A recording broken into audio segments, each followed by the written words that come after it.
Finally দেখতে দেখতে কিন্তু আমরা উইকলি টেক নিউজের এপিসোড 4 চলে এসেছি এবং প্রতি সপ্তাহের মতো এই সপ্তাহে কিন্তু আপনাদের জন্য আমি দারুণ কিছু ইন্টারেস্টিং নিউজ জোগাড় করে রেখেছি। তবে হ্যাঁ, ভিডিও শুরু করার আগে একটু কথা, আপনারা যারা প্রতি সপ্তাহে এরকম উইকলি টেক নিউজ পেতে চান তারা অবশ্যই আমার চ্যানেলটি সাবস্ক্রাইব করে রাখবেন। আর পুরোপুরি টেক নিউজ সম্পর্কে আপডেট থাকার জন্য পুরো ভিডিওটি অবশ্যই দেখবেন। স্যামসাং এর পক্ষ থেকে ছোট্ট একটি নিউজ দেওয়ার মাধ্যমে আমি এই সপ্তাহে উইকলি টেক নিউজ শুরু করছি। আর রিসেন্টলি অর্থাৎ গত 2 দিন আগে কিন্তু একটা নিউজ এসেছে যে স্যামসাং কিন্তু তাদের আপকামিং যে ফোন আছে স্যামসাং গ্যালাক্সি S25 এজ, এই মডেলটি রিলিজের কিন্তু তারা ফাইনাল করে ফেলেছে এবং সেটা হচ্ছে এপ্রিল মাসের 16 তারিখ।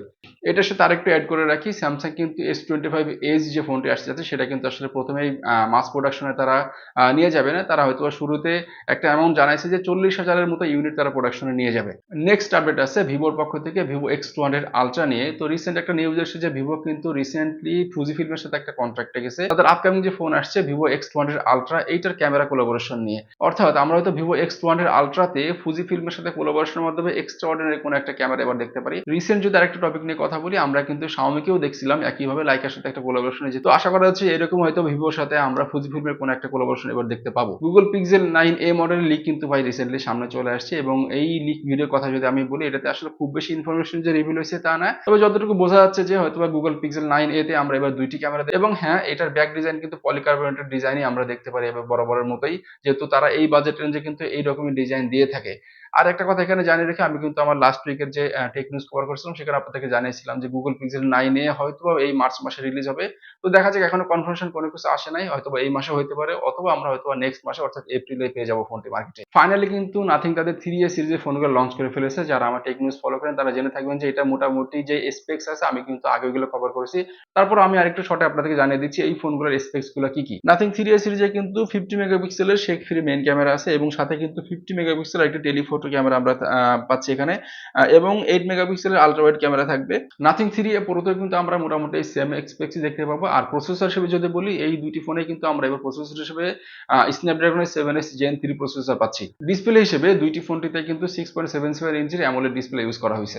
মোটরোলা এর নেক্সট ফোল্ডেবল লাইনআপের phone Motorola Razr 60 ultra design leak কিন্তু সামনে চলে আসছে। মোটরোলা রেজর 60 আলট্রা যে ডিজাইনটি সামনে চলে আসছে সেখানে কিন্তু রেড কালার একটা ডিজাইন আমরা দেখতে পাচ্ছি এবং হ্যাঁ, এটা কিন্তু ব্যাক সাইড, ফ্রন্ট সাইড এবং ডাবল সাইডের সব জায়গায় আমরা ডিজাইন দেখতে পাচ্ছি এবং ব্যাক সাইডের ডিজাইন দেখে মনে হচ্ছে যে এবার হয়তো এটাতে ভেহিকল লেদার একটা ফিনিশিং ডিজাইন থাকতে পারে। ডিজাইনের বাইরে কিন্তু এই ফোনের স্পেসিফিকেশনস নিয়ে খুব বেশি নিউজ সামনে আসে নাই, যা টুকটাক আসছিল আমি গত টেক নিউজে কভার করে ফেলছি। তবে হ্যাঁ, রিসেন্ট যদি এরকম আর কোনো নিউজ আসে আমি আমার পরবর্তী উইকলি টেক নিউজ সেটা অবশ্যই কভার করবো। Oppo Find X Ultra release date কিন্তু Oppo ফাইনালি কনফার্ম করে দিয়েছে, সেটা হচ্ছে তারা এপ্রিল মাসেই Oppo Find X Ultra টি রিলিজ করবে।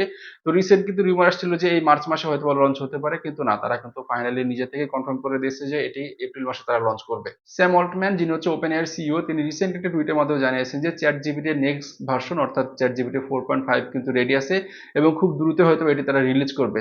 আর লাস্ট টাইম যখন আমরা চ্যাট জিপিটি 4 দেখছিলাম ভাই, আমরা কিন্তু সবাই মোটামুটি অবাক হয়েছিলাম যে দারুণ দারুণ কিছু ফিচার এখানে ছিল। এবার কিন্তু তারা ক্লেম করছে যে চ্যাট জিপিটি 4.5 এর যে মডেলটা আছে সেটি কিন্তু হিউম্যান সাইডের মতো আসলে রিয়াক্ট করবে। তো দেখা যাক রিলিজের পরে আসলে পুরোপুরি ইনফরমেশন পাওয়া যাবে এটার সাথে আরো কি কি ফিচার থাকতে পারে। দেখা যাক চ্যাট জিপিটি 4.5 রিলিজ হওয়ার পরে আসলে এর সাথে আর কি কি ফিচার তারা অ্যাড করে। ইনফিনিক্স এর পক্ষ থেকে দারুণ একটি ডিজাইন কিন্তু রিভিল করা হয়েছে, সেটা হচ্ছে তাদের জিরো মিনি ট্রাইফোল্ড সিরিজের ফোন আসছে, সেই ফোনের ডিজাইন কিন্তু তারা সামনে নিয়ে আসছে। ফোল্ডেবল ফোনের লাইনআপে কিন্তু ভাই আমরা আরো একটি নতুন কম্পিউটার এখানে দেখতে চলেছি। ফোল্ড করার পরে কিন্তু এই ফোনটি একেবারে ছোট দেখা যাচ্ছে। উপরে ছবিতে একটু খেয়াল করলে বুঝতে পারবেন যে ব্যাকপ্যাকের সাথে কিন্তু লাগে ক্যামেরার মধ্যে ইউজ করা যাচ্ছে। ডিজাইন নিয়ে যদি বলি, ডিজাইন কিন্তু দেখে বোঝা যাচ্ছে যে বেশ দারুণ একটি স্লিম ফোন হয়তো তারা নিয়ে আসতে যাচ্ছে এবার।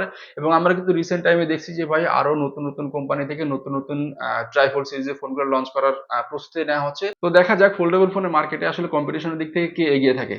ট্রাইফোল্ড সিরিজের ফোনে যেহেতু আমি নিউজ দিলাম, সেটার সাথে আরেকটু নিউজ আমি এখানে যোগ করি, সেটা হচ্ছে স্যামসাং নিয়ে। তো স্যামসাং এর পক্ষ থেকে কিন্তু আসলে রিসেন্ট একটা নিউজ চলে আসছে। স্যামসাং কিন্তু তাদের ট্রাইফোল্ড ফোনটি মার্কেটে নিয়ে আসার জন্য বেশ জোরে সোরে আসলে কাজ করে যাচ্ছে।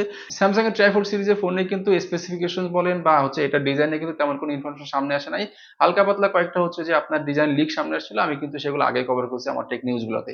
এমডব্লিউসি ইভেন্টে কিন্তু টেকনো তাদের স্পার্ক সি মডেলের ডিজাইনটা আনভেল করে ফেলেছে। ডিজাইনের দিকে যদি আমরা একটু খেয়াল করি ভাই, এটা কিন্তু বর্তমানে ওয়ার্ল্ডের সবচেয়ে স্লিমেস্ট ফোন। এই ফোনের থিকনেস কিন্তু মাত্র 5.75 মিলিমিটার এবং এই সাইজের দিক থেকে কিন্তু ভাই বর্তমানে ওয়ার্ল্ডের স্লিমেস্ট ফোন হচ্ছে এটি। একটা পেন্সিলের সাথে যদি আমরা তুলনা করি, এটা কিন্তু একটা পেন্সিলের চাইতেও স্লিম। টেকনো স্পার্ক সি কিন্তু বর্তমানে ওয়ার্ল্ডের স্লিমেস্ট ফোন হওয়ার পরেও এটার একটা বড় শকিং নিউজ আছে। মাত্র 5.75 মিলিমিটার থিকনেসের এই ফোনটিতে কিন্তু ভাই 5200 mAh এর ব্যাটারি ইউজ করা হয়েছে। রিসেন্টলি কিন্তু বার্সেলোনাতে এমডব্লিউসি ইভেন্ট কমপ্লিট হয়ে গেল যেখানে কিন্তু প্রতি বছর নতুন নতুন স্মার্টফোনে আপডেট দেওয়া হয়ে থাকে।